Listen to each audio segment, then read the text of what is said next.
دوستو ہندوستان میں ہزاروں اللہ کے ولیوں کے مزار ہیں اور ہم میں سے زیادہ تر لوگ آئے دن مزاروں پر جاتے رہتے ہیں، اور صرف مسلمان ہی نہیں بلکہ غیر مسلم بھی اللہ کے ولیوں کے مزار پر جاتے ہیں اور ان سے محبت رکھتے ہیں۔ لیکن دوستو ہم میں خرابی یہ ہے کہ ہم بزرگوں کے مزار پر جاتے تو ہیں لیکن بزرگوں کی ہسٹری اور ان کی تاریخ کو نہیں جانتے ہیں۔ آج کی اس ویڈیو میں آپ کو ایک ایسے ہی بزرگ کے بارے میں بتانے جا رہا ہوں جن کو اللہ تبارک و تعالیٰ نے خاص کر اسلام کی اشاعت اور اسلام کی تبلیغ کے لیے چنا۔ دوستو اس بچے کا نام حسن تھا، اور جب وہ چھوٹے سے تھے تبھی ان کے والد کا انتقال ہو گیا تھا۔ ان کے والد نے اپنی وراثت میں ایک باغ چھوڑ کے رکھا تھا اور اسی باغ کی آمدنی سے اس بچے کی اور ان کی ماں کا پیٹ بھرا کرتا تھا۔ دوستو ایک دن وہ بچہ اپنے باغ میں بیٹھا ہوا تھا کہ ایک بزرگ اس باغ میں آتے ہیں اور اس بچے سے کچھ انگور دینے کے لیے کہتے ہیں۔ وہ بچہ ان بزرگ کو کچھ انگور دیتا ہے اور وہ بزرگ جب انگور کھا لیا کرتے ہیں تو بچے ہوئے انگور اس بچے کو دیتے ہیں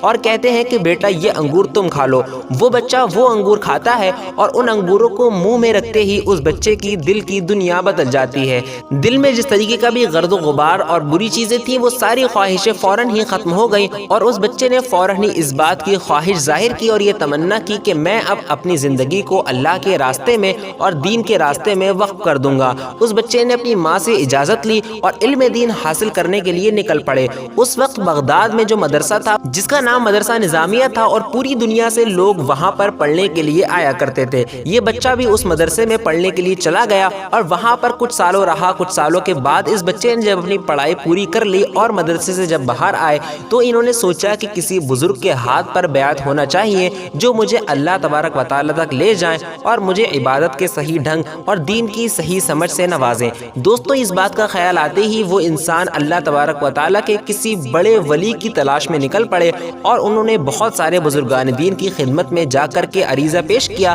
لیکن کسی بھی بزرگ سے وہ مرعوب نہیں ہوئے، لہٰذا انہوں نے کسی بھی بزرگ سے بیعت حاصل نہیں کی۔ آخر میں یہ انسان ایک اللہ کے ولی کے پاس پہنچتے ہیں اور انہیں دیکھتے ہی ان کے دل میں یہ خواہش ہوتی ہے یہی وہ بزرگ ہیں جن سے مجھے مرید ہونا چاہیے۔ وہ انسان اور اللہ کے ولی سے مرید ہو جاتا ہے، اور اس کے بعد وہ اللہ کے ولی اس انسان کو خوب زیادہ عبادت کرنے کے اور خوب زیادہ اللہ تبارک و تعالیٰ کی قربت کے طریقے سکھاتے ہیں اور اپنے پاس رکھ کر ان سے عبادتیں کرواتے ہیں، اور عبادت کی منزلوں کو طے کرتا ہوا یہ انسان اللہ تبارک و تعالیٰ کے قریب ہوتا جاتا ہے۔ اور ایک دن یہ آتا ہے کہ جب یہ انسان بھی ولایت کے درجے پر فائز ہو کر اللہ تبارک و تعالیٰ کے مقرب بندوں میں شامل ہو جاتا ہے۔ دوستو پھر ایک دن اس انسان کے پیر نے ان سے کہا کہ چلو ہم دونوں کو حج کرنے کے لیے جانا چاہیے، اور اس کے بعد دونوں پیر اور مرید حج کرنے کے لیے نکل پڑتے ہیں، اور جب وہ مکہ شریف پہنچتے ہیں کعبہ شریف کا طواف کر کے سارے اراکین حج مکمل کرتے ہیں، پھر مدینہ شریف کا رخ کرتے ہیں۔ مدینہ شریف میں سرکار دو عالم صلی اللہ علیہ وسلم کی بارگاہ میں حاضری دیتے ہیں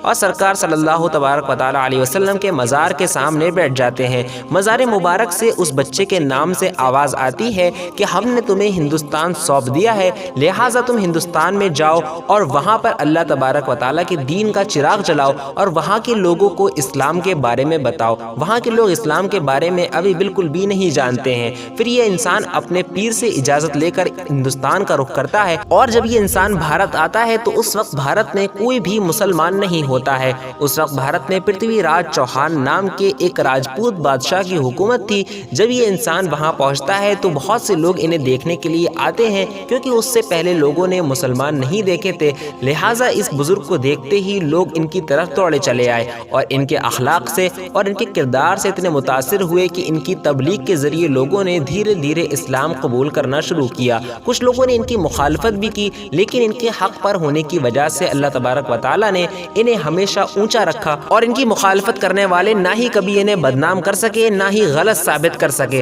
اس وقت کے راجاؤں اور زمینداروں نے اپنی زمین کھسکتی دیکھ اس بزرگ کے خلاف کافی ساری سازشیں کی، کیونکہ اس وقت کی عام پبلک اس بزرگ کی طرف بہت اچھی طریقے سے مائل ہو رہی تھی اور ان کے کردار سے متاثر ہو کر کے اسلام قبول کر رہی تھی۔ دوستوں دھیرے دھیرے ان کی تبلیغ رنگ لانے لگی اور بہت سارے لوگ ان کے کردار سے متاثر ہو کر اسلام قبول کرنے لگے۔ پرتھوی راج چوہان نے ایک جادوگر جس کا نام جادوگر جے پال تھا اس کام پر ہائر کیا کہ تمہیں اس بزرگ کو ہرانا ہے اور لوگوں کے سامنے یہ ثابت کرنا ہے کہ یہ بزرگ غلط ہے۔ دوستوں پرتھوی راج چوہان کا وہ جادوگر جس کا نام جادوگر جے پال تھا اس بزرگ کے سامنے جاتا ہے اور اپنے کرتب دکھانا شروع کر دیتا ہے، اور وہ بزرگ کے سامنے ہوا میں اڑنے لگتا ہے